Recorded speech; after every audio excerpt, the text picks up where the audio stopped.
Hello guys, I am Neeraj Singh from channel NSync Classes. Today we will discuss power sharing in Belgium and Sri Lanka. Students, power sharing का मतलब होता है सत्ता की साझेदारी। तो इस चैप्टर में हम लोग बेल्जियम और श्रीलंका में सत्ता की साझेदारी के बारे में पढ़ेंगे। स्टूडेंट्स, ये जो बेल्जियम है एक यूरोप का एक छोटा सा देश है। इतना छोटा देश है कि हमारे एक छोटे से स्टेट हरियाणा से भी छोटा है। और इस देश की जो बाउंड्रीज है, जो सीमाएं हैं, ये 4 देशों से मिलते हैं। ये लाइन आप याद रखिएगा। वो 4 देश है जिससे इसकी सीमाएं बेल्जियम को जुड़ती है। वो फ्रांस है, नीदरलैंड है, जर्मनी है और लक्समबर्ग है। ठीक है। और इसकी जनसंख्या जो बेल्जियम की जनसंख्या है वो 1 करोड़ से थोड़ा ज़्यादा है, जो कि हमारे स्टेट हरियाणा के पॉपुलेशन से आधा है। और यहाँ जो इथनिक कंपैरिजन किया जाए, अगर जातीय बुनावट को देखा जाए तो इस छोटे से देश में जातीय बुनावट बड़ा ही जटिल है।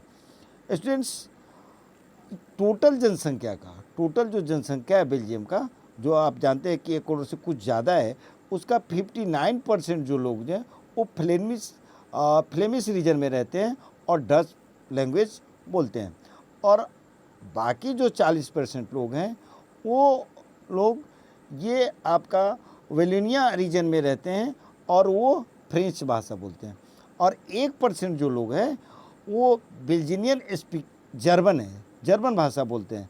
और राजधानी जो है, कैपिटल जो है ब्रुसेल्स, इसमें 80% जो लोग हैं, ब्रुसेल्स की जनसंख्या का 80% जो लोग हैं वो फ्रेंच भाषी है, फ्रेंच बोलते हैं। और बाकी 20% जो है वो डच स्पीकिंग है, यानी डच बोलते हैं। तो ये सारा डेटा आप याद रखिएगा। ठीक है, कि कैपिटल ब्रुसेल्स में 80% लोग कौन भाषा बोलते हैं? फ्रेंच भाषा बोलते हैं। और 20% लोग जो हैं वो डच बोलते हैं। ठीक है students, the minority French speaking community was relatively rich and powerful. अगर तुलना किया जाए तो जो कम संख्या में लोग हैं जो फ्रेंच बोलते हैं वो तुलनात्मक क्या है? धनी है, रिच है और ताकतवर है। This is resented by the Dutch speaking community who got the benefit economic development and education much later। जो बहुत बाद में जाकर जो इकोनॉमिक डेवलपमेंट हुआ और शिक्षा का लाभ पाने वाले जो ये डच भाषी लोग थे वो इस स्थिति से क्या थे? नाराज थे। इसके चलते ये during the 1950s and 60s the tension between the two community was more acute in Brussels। Brussels राजधानी में 1950 और 60 के दशक में फ्रेंच और डच बोलने वाले दोनों के बीच में तनाव बढ़ने लगा। स्टूडेंट्स, ये टेंशन जो था ये ब्रुसेल्स में, अब Brussels presenting the special problem, तो ब्रुसेल्स के लिए क्या है? एक विशेष तरह की समस्या थी। और डच बोलने वालों की संख्या जो रिस्पेक्टिवली क्या था? ज़्यादा था। लेकिन धनी कौन थे? धनी वो लोग थे जो अल्पसंख्यक थे। Students, Brussels represent the special problem. The Dutch speaking people constituted A majority. जो डच बोलने वाले थे वो मेजॉरिटी में थे कंट्री में, but minority in the capital. लेकिन कैपिटल राजधानी में क्या थे? वो कम संख्या थे। देश में, पूरे देश में वो ज़्यादा संख्या में थे, लेकिन राजधानी में क्या थे? वो कैपिटल में क्या थे? कम संख्या में थे। Latest compare this to the situation of another country.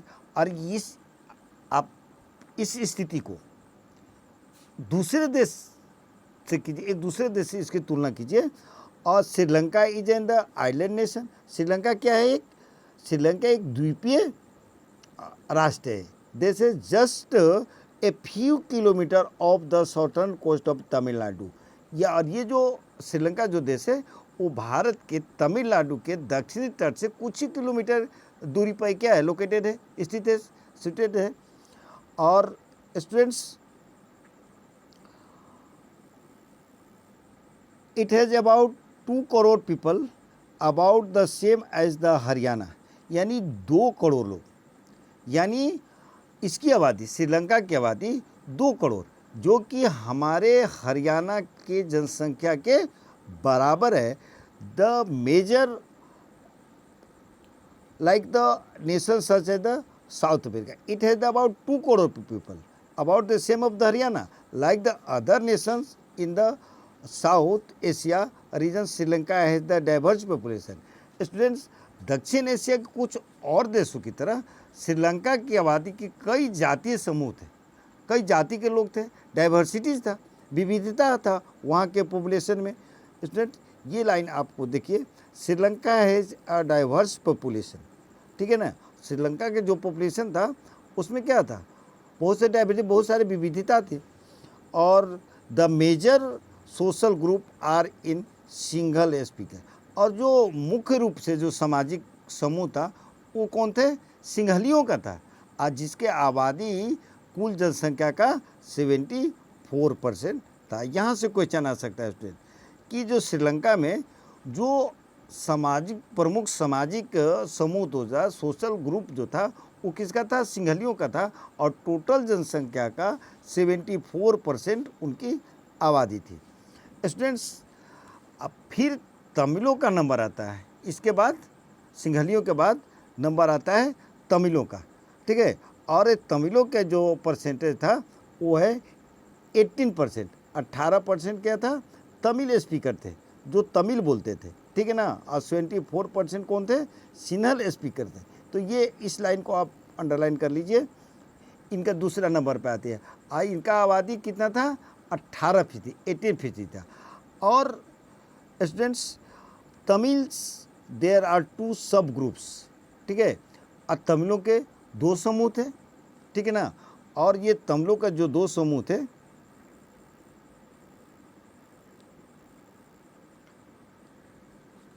और वो 2 समूह जो थे वो कौन 2 समूह थे, एक थे श्रीलंकाई मूल के तमिल जो श्रीलंका के तमिल थे, और दूसरे जो थे हिंदुस्तानी तमिल थे, ठीक है। और हिंदुस्तानी तमिल कौन थे, श्रीलंकान तमिल जो थे उनका जनसंख्या क्या था, कितना था, लगभग 13%, 13% थे, ठीक है। और जो रेस्ट जो थे, जो इंडियन जो थे वो क्या थे, वो इंडियन जो थे वो India is the plantation workers during the colonial period called the Indian Tamil, जो बागानों में काम करने के लिए भारत से लाए गए थे श्रीलंका में, उनको क्या कहा जाता था, वो थे इंडियन तमिल, ठीक है। और जो वहाँ के मूल तमिल थे वो तो थे ही मूल Tamil. Students, Sri Lanka Tamil are concern in the north and east of the country, जो श्रीलंका तमिल जो थे वो कहाँ थे, नॉर्थ में थे, ठीक है।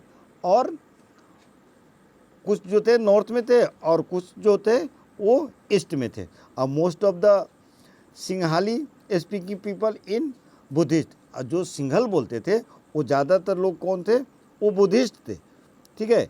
Most of the Sinhalese speaking people are Buddhist, जबकि तमिल और जो थे तमिल वो कौन थे, हिंदू थे और कुछ मुसलमान थे, ठीक है।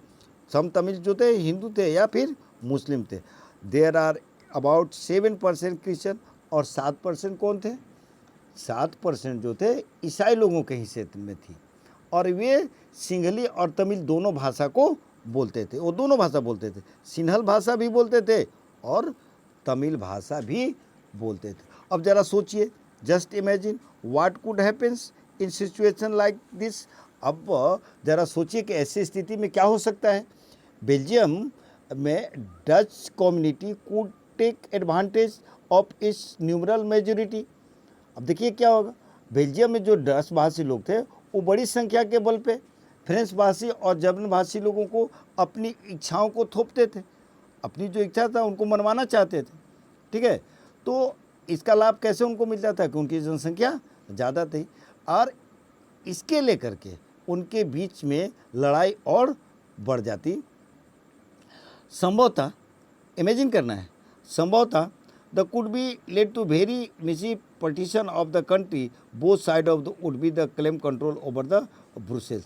तो श्रीलंका के जो सिंगली आबादी का बहुमत और ज़्यादा था और वे लोग क्या चाहते थे कि मुल्क पर अपनी मनमानी चला सकते थे।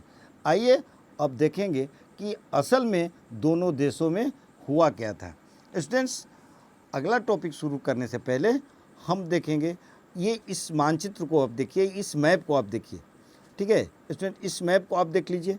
इस मैप में क्या है, जो ये एरिया दिख रहा है आपको, ये एरिया स्टूडेंट्स, ये एरिया जो दिख रहा है आपका, ये वाला एरिया, इस एरिया को देखिए। ये एरिया क्या है, फ्लेमिश का एरिया है, ठीक है। ये एरिया क्या है, फ्लेमिश का एरिया है। और यहाँ कौन लोग रहते थे, डच भाषी लोग रहते थे जो डच बोलते थे। और ये जो एरिया देख लीजिए, इस एरिया को आप देख लीजिए, इस एरिया को, ठीक है स्टूडेंट्स, इस एरिया को आप देखिए, ये वाला एरिया, ये एरिया जो है वो जर्मन भाषियों का था। बहुत छोटा एरिया दिख रहा है आपको स्टूडेंट्स। उसके बाद जो है इस एरिया को आप देखिए, इस एरिया को देख लीजिए आप, इस वाला एरिया को।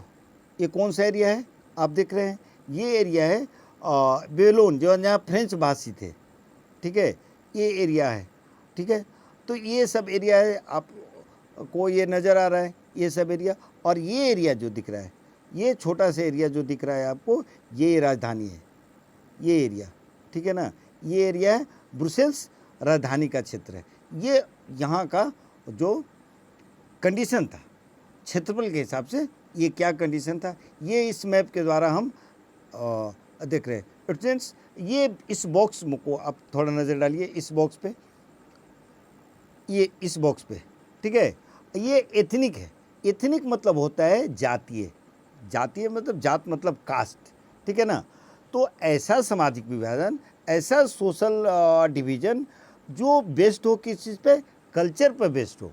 कल्चर कहने का मतलब है संस्कृति पर आधारित हो।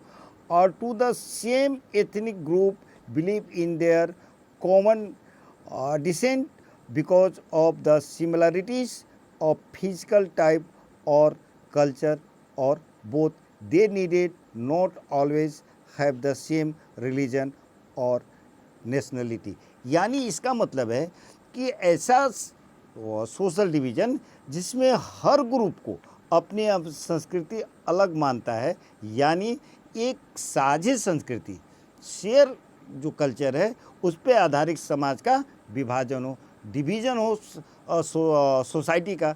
और किसी भी कास्ट को, किसी भी कास्ट समूह को सभी सदस्य मानते हैं कि उनके ओरिजिन समान पूर्वजों के द्वारा हुई है। इसी कारण से शारीरिक बनावट और उनका जो कल्चर है और संस्कृति है वो एक जैसा है। ज़रूरी नहीं है, ऐसा कोई इसेंशियल नहीं है कि ऐसे समूह के सदस्य जो मेंबर होंगे इस ग्रुप के किसी एक धर्म को मानने वाले हों या उनकी राष्ट्रीयता एक हो। स्टूडेंट्स, अगले वीडियो में हम लोग पढ़ेंगे, ये देखिए इसका प्रोनाउंसिएशन थोड़ा ठीक से कर लीजिएगा, ठीक है ना, चूँकि अगला वीडियो यही पढ़ने वाला है, हम लोग पढ़ने वाले हैं। क्या है, देखिए 2-3 टर्म से मिल के बना हुआ है, मेजोरिटेरियनिज्म इन श्रीलंका। तो वेट कीजिए अगले वीडियो का। Thank you.